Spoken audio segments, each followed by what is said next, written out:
now in high definition. Good evening. An unthinkable tragedy in Warren. An entire family, including 4 children, killed in a fire. Now the whole neighborhood was sleeping when that blaze began just before 5 o'clock this morning on Lansdowne Avenue. And as Peggy Sinkovich tells us, investigators believe it was an accident. A Canfield woman faces serious charges of aggravated vehicular homicide. But now a key piece of evidence may be in jeopardy because of a mistake by the prosecution. All right, we have breaking news. Things changing very quickly on the YSU faculty and administration front. We told you earlier that they had voted down the administration's final offer and were going to strike. Well, now the faculty union has updated us saying members have called off that strike, which was scheduled for tomorrow morning at 8 a.m. This means classes will start on Monday as planned, and students will be able to get their financial aid, which the administration had frozen. The union says it wants to return to the bargaining table and that they are willing to work with the administration to reach an agreement. We are still following this. Again, very new developments here and continuing to develop, so stay with us as details become available. We'll also have a live report at 11 on our sister station, WKBN 27. They realized that all of those loans, all of their tuition reimbursements were being frozen, so they just couldn't do that to the students. That's why she said they decided to call off the strike. Now, that does not mean that they agree to the terms. We are going to go live down to Damon Maloney. He is at YSU right now with Sherry Lincoln and has more.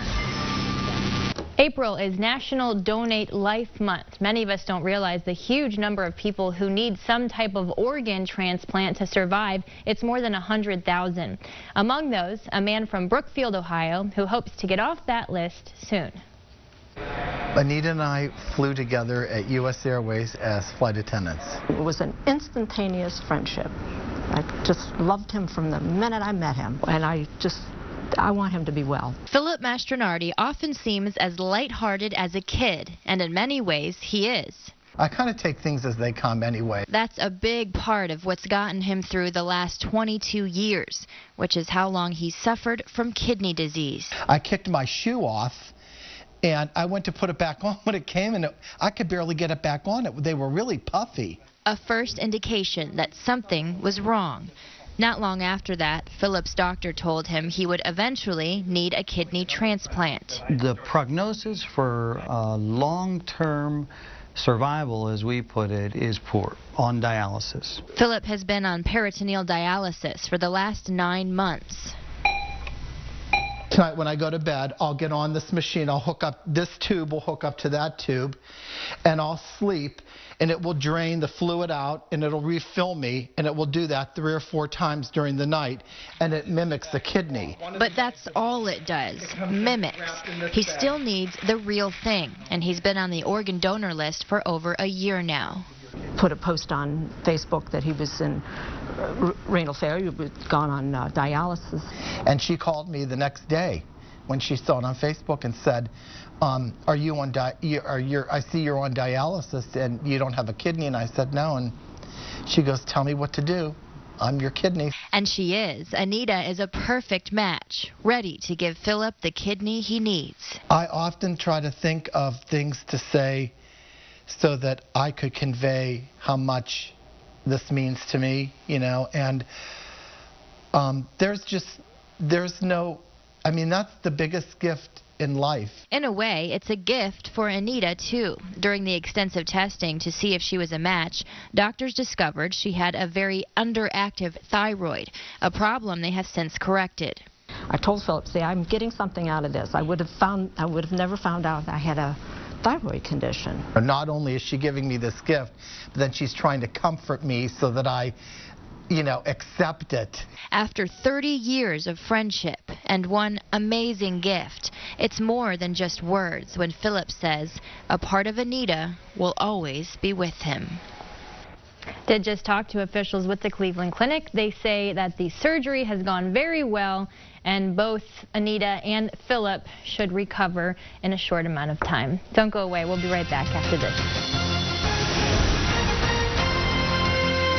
We are now headed heading into week 2 for high school football. And what the fair does also is a chance to showcase the people who support our area teams, including the cheerleaders. Here's a look at what was going on earlier today. Cheerleaders from Mahoning County, both the varsity and JV teams, hit the grandstand stage this morning, performing their competitive routines in front of fair goers. Now, the cheerleaders usually open up the fair activities each year, and by the way, tomorrow you will get a chance to check out our area marching bands. Now, when I ask people what their favorite thing about the Canfield Fair is, one of the biggest answers I got back was the food, and certainly French fries, hoagies, and all that kind of stuff, top of the list. And one of the traditions, almost as old as the Canfield Fair itself, and one of the people continuing that tradition would be Shirley Richardson. She started serving French fries at the age of 14, and her family is making it their business to keep that tradition alive. They run both Richardson's fries and Shirley's steak hoagies. If you head out to the fair this week, you will probably see Shirley at the corner of Miller and Coatesville Roads, manning one of the hoagie booths. Well, when I first come out here, there was only 3 or 4 midways. Now, Shirley says she recently cut down on how many events she actually works, but would never miss the Canfield Fair. She actually spends about 14 hours a day working out here, so you can surely catch Shirley if you come out to the fair.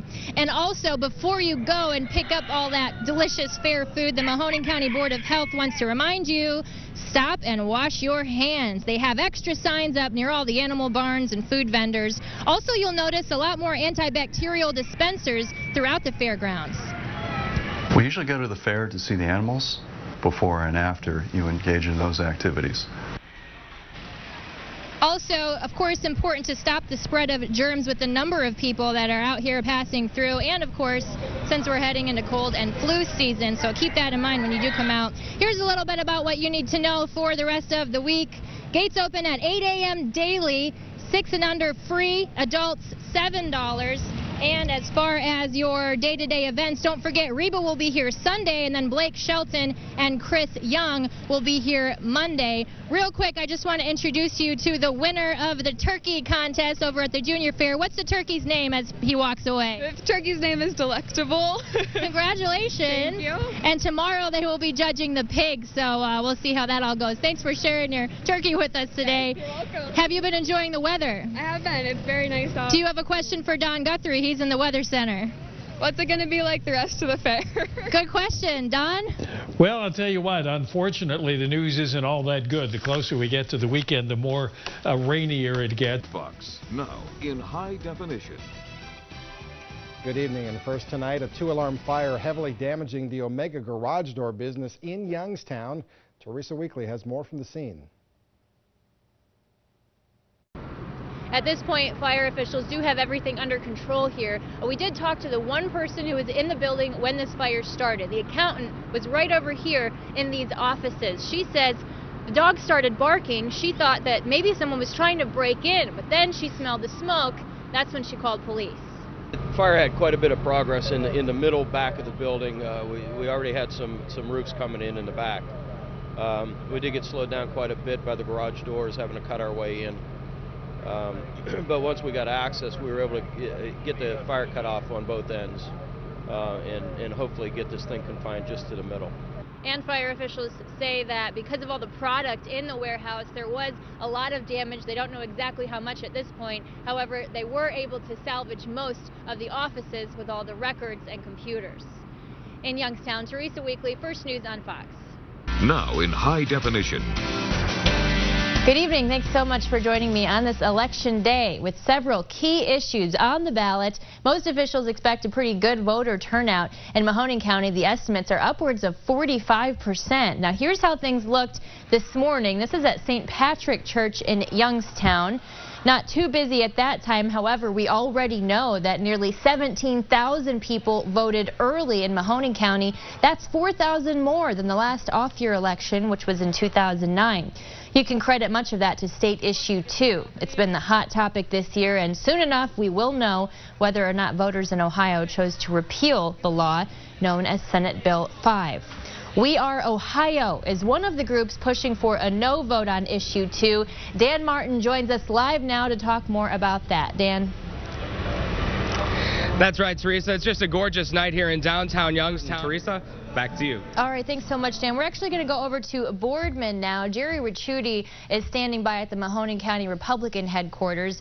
We heard from Dan about people who want to vote no. There are also groups that would like you to vote yes on state issue 2, and that is what Jerry Ricciuti is going to talk to us about now. Hi, Jerry. Teresa, back to you. All right, thanks very much, Jerry. And I know we'll be checking in with Jerry and Dan coming up at 6 o'clock, so stay tuned for that. Now, county officials hope that this big draw to those state issues we just talked about will help local issues, too. Over in Trumbull County, poll workers counted more than... We're going to check in with Youngstown State University's Political Science Department. Paul Sarasic is here in the studio to weigh in on some of these issues. I'd like first, Paul, if we could, since we just heard from Wilson, the fact that he is not running, really cannot run unless he wants to move. How do you think that's going to affect the people who live now in the 30th district, which is much larger than it once was? Well, I mean, you know, obviously they're still going to be represented. Do you think that gives the GOP kind of a leg up in terms of maybe taking the seat from Schiavone? You know, perhaps if the district becomes, you know, a little bit more Republican. See, it's not uncommon, though, for that kind of thing to happen. And I know we haven't heard the last of the redistricting, but moving on to the state issues, we've heard so much about state issue 2. Jerry kind of mentioned it, and not so much about state issue 3, which maybe in another year would have been the hot topic. Do you think that issue 2 has kind of foreshadowed it, or overshadowed it, I should say? Well, right. I mean, I think all the attention has been on issue 2 because all the money's been spent on issue 2. The election in Ohio in 2012. Which is what you kind of touched on yesterday. Case in point here, CNN talking about state issue 2 in Ohio. You talked about it yesterday with one of their analysts, and you kind of mentioned that this could lead into helping Obama's re-election bid. You were starting to explain it, but how do you think that ties in? Well, I mean, what I think it's done is it's really motivated the unions to organize. Now, the issue 3 that you talked about also, though, if you take those votes together, I think it'll be interesting to see, because you could see, you know, a no vote on both issue 2 and 3 as being something that is in favor of President Obama and his re-election. But if you get a split vote, that's going to make things interesting in 2012. I know we'll certainly be following this. Thank you very much for weighing in, Paul Sarasic. And we will continue, of course, to keep you updated on your election results as those votes keep coming in. Now, in high definition. 2 brand new parents in Hubbard will have quite the story to tell their daughter one day about how and where she was born. It's something the Pettits say they wouldn't want anyone else to have to go through. 4:52, I called my husband and said, come pick me up. I think I'm going into labor. That may not seem like an unusual phone call for an expectant mother to make. I think I know when my wife really needs me. You know, and that phone call was a, I need you now.